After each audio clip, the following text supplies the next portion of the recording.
সবাইকে শুভেচ্ছা আমার চ্যানেলে। আজকে আমি একটি নতুন ভিডিও তৈরি করেছি আপনাদের জন্য। যারা চাকুরি প্রত্যাশী ভাই ও বোনেরা আছেন, চাকুরি পিছনে হন্য হয়ে দৌড়িয়ে বেড়াচ্ছেন, আজ এই ভিডিওটি তাদের জন্য। এটি একটি চাকুরির বিজ্ঞাপন। অনলাইনে কিভাবে বিজ্ঞাপনটি দেখে কিভাবে আপনি নিজে ফর্ম পূরণ করে চাকরির অ্যাপ্লিকেশনটি করবেন, একটি পূর্ণাঙ্গ ভিডিও। তো চলুন সার্কুলারটি দেখা যাক। এটি Bangladesh standards and testing institution অর্থাৎ বিএসটিআই এর একটি সার্কুলার। চলুন আমরা সার্কুলারটি দেখি। bsti.teletalk.com.bd এই ওয়েবসাইটে গেলে এই সার্কুলারটি দেখা যাবে। এটি বাংলাদেশ টেলিটকের একটি সরকারি চাকরির অ্যাপ্লিকেশন ফর্ম পূরণ করার সাইট। আচ্ছা, এখানে অ্যাডভার্টাইজমেন্ট এবং অ্যাপ্লিকেশন ফর্ম। তা আমরা প্রথমে অ্যাডভার্টাইজমেন্টটা দেখে আসি। নতুন একটি ট্যাবে এটি ওপেন করলাম। এই যে দেখুন, Bangladesh standards and testing institution শিল্প মন্ত্রণালয়ের অধীনস্থ একটি সংস্থা, গণপ্রজাতন্ত্রী বাংলাদেশ সরকারের তেজগাঁও শিল্প এলাকায় অবস্থিত। এটি নিয়ে বিজ্ঞপ্তিতে এটিতে রয়েছে বেশ কয়েকটি পদ। তার মধ্যে উল্লেখযোগ্য পদ হচ্ছে ল্যাব সহকারী। এটিতে নেবে শূন্য পদের সংখ্যা ৩। এটি ১৬তম গ্রেডের একটি সার্কুলার। এটাতে নিয়োগ বিধি অনুযায়ী প্রয়োজনীয় শিক্ষাগত যোগ্যতাতে বলা হয়েছে বিজ্ঞানে উচ্চ মাধ্যমিক সার্টিফিকেট অথবা মেকানিক্যাল অথবা ইলেকট্রিক্যালে ১ বছরের ট্রেড সার্টিফিকেটধারী প্রার্থীরাই আবেদন করতে পারবেন, মানে অগ্রাধিকার দেওয়া হবে। আচ্ছা, এখানে যে সকল জেলা প্রার্থীগণ আবেদন করতে পারবেন: রাজশাহী, খুলনা, সিলেট, রংপুর বিভাগের অধীনস্থ জেলাসমূহের প্রার্থীগণ আবেদন করতে পারবেন। আচ্ছা, এরপরে ২ নম্বর পদটি রয়েছে অফিস সহকারী কাম কম্পিউটার অপারেটর ব্র্যাকেটে মুদ্রাক্ষরিক। এটি ১৬তম গ্রেডের একটি নিয়োগ বিজ্ঞপ্তি। এটিতে পদ সংখ্যা ৯। এটি উচ্চ মাধ্যমিক সার্টিফিকেট হলেই হবে এবং কম্পিউটারের সার্টিফিকেট থাকতে হবে। ইংরেজিতে ২৮ শব্দ এবং বাংলায় ২০ শব্দের গতি থাকতে হবে। ২০ শব্দের গতি থাকতে হবে। আচ্ছা, এরপরে হচ্ছে গ্লাস ব্লোয়ার। এটিও ১৬তম পদের একটি নিয়োগ। এটিতে পদ সংখ্যা ১। বিজ্ঞানে উচ্চ মাধ্যমিক সার্টিফিকেট সহ মেকানিক্যাল ইলেকট্রিক্যালে ১ বছরের ট্রেড সার্টিফিকেটধারীরা আবেদন করতে পারবেন। আচ্ছা, এই পাশে বক্সের ভিতরে কোন কোন জেলা কিংবা বিভাগের প্রার্থীগণ আবেদন করতে পারবেন সেগুলো পরিষ্কার বলা আছে, আপনারা একটু খেয়াল করে নেবেন এগুলো। আচ্ছা, গাড়ি চালক এর পরবর্তী নিয়োগ বিজ্ঞপ্তিটা হচ্ছে গাড়ি চালক। এটি ১৬তম গ্রেডের। এটিও পদ সংখ্যা ১। এটি ৮ম শ্রেণী পাস এবং মোটর গাড়ি চালানোর বৈধ লাইসেন্স সহ সংশ্লিষ্ট কাজে ৩ বছরের বাস্তব অভিজ্ঞতা সম্পন্ন ব্যক্তিরাই আবেদন করতে পারবেন। আচ্ছা, এরপরে ইলেকট্রিশিয়ান। এটিও ১৮তম গ্রেডের একটি সার্কুলার। এটি পদ সংখ্যা ১। এটি ৮ম শ্রেণী পাস সহ বৈদ্যুতিক যন্ত্রাদি সংরক্ষণ ও গৃহে বৈদ্যুতিক তার সংযোজনের কাজে ১ বছরের ট্রেড সার্টিফিকেটধারীরা আবেদন করতে পারবেন। আচ্ছা, এরপরে রয়েছে অফিস সহায়ক। এটিতে পদ সংখ্যা ১২। ৮ম শ্রেণী পাস এবং সুস্বাস্থ্যের অধিকারীগণ এই পদে আবেদন করতে পারবেন। পার্শ্বে বক্সের ভিতরে উল্লেখ করা রয়েছে কোন কোন জেলা কিংবা বিভাগের প্রার্থীগণ আবেদন করতে পারবেন। আপনারা এই বিষয়টা একটু খেয়াল করে নেবেন, তাহলেই হবে। আচ্ছা, এরপরের বিজ্ঞপ্তিটা হচ্ছে ল্যাব বাহক। এটিতে ৪ জন নেবে। এটিও ২০তম গ্রেডের একটি সার্কুলার। এটির শিক্ষাগত যোগ্যতা ৮ম শ্রেণী পাস সহ মেকানিক্যাল কিংবা ইলেকট্রিক্যালে ৩ মাসের ট্রেড সার্টিফিকেটধারীগণ।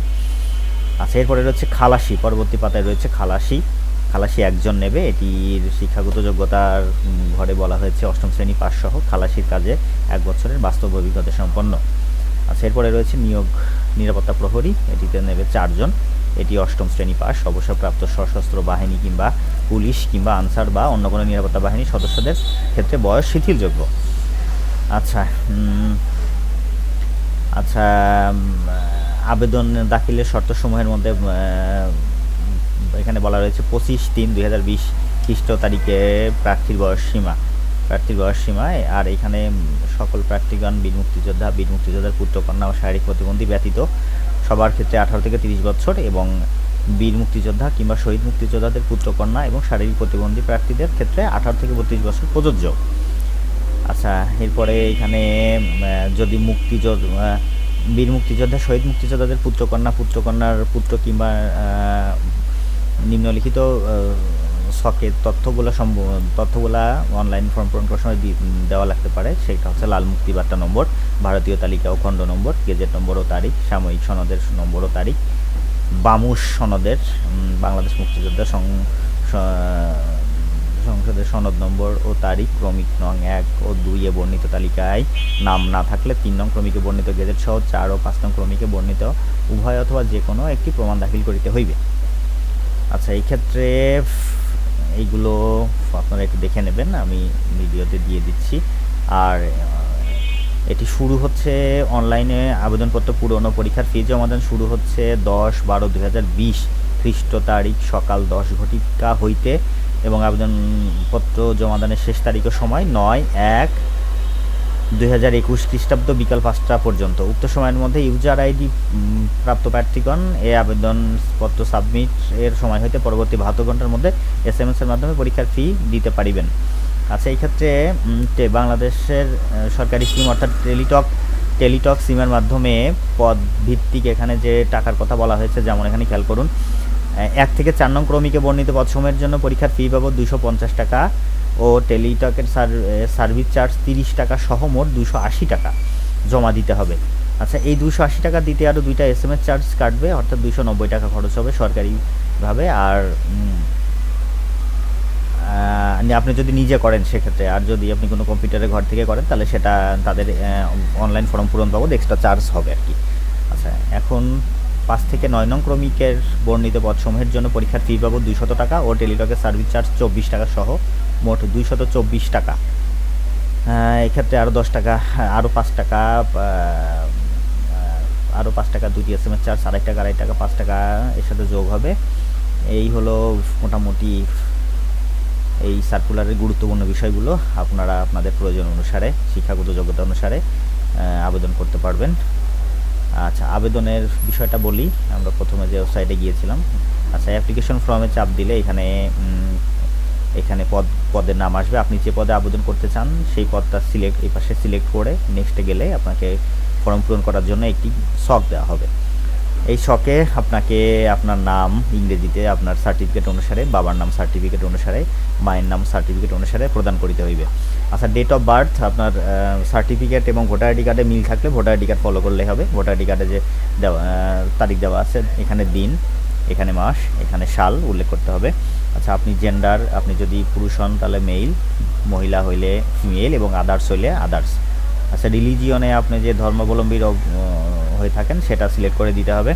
আচ্ছা, এরপরে ন্যাশনাল আইডি কার্ডে এখানে ইয়েস করলে এখানে নাম্বারটা দিয়ে দিতে হবে, আর যদি নো করেন তো নো, আর যদি এখানে যে কোনো একটা দিলেই হবে।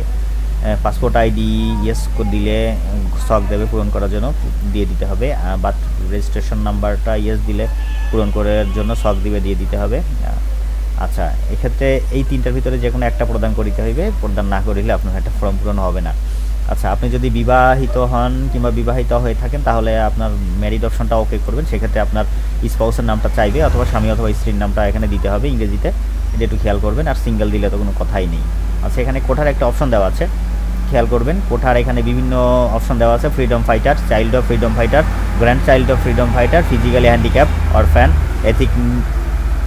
Ethnic minority, Ansar VDP, non quota. আপনি যদি কোনো কোঠার আন্ডারে পড়েন তাহলে সে কোঠাটা টিক দিয়ে সিলেক্ট করে দিবেন, আর যদি কোঠা না থাকে নন কোঠা।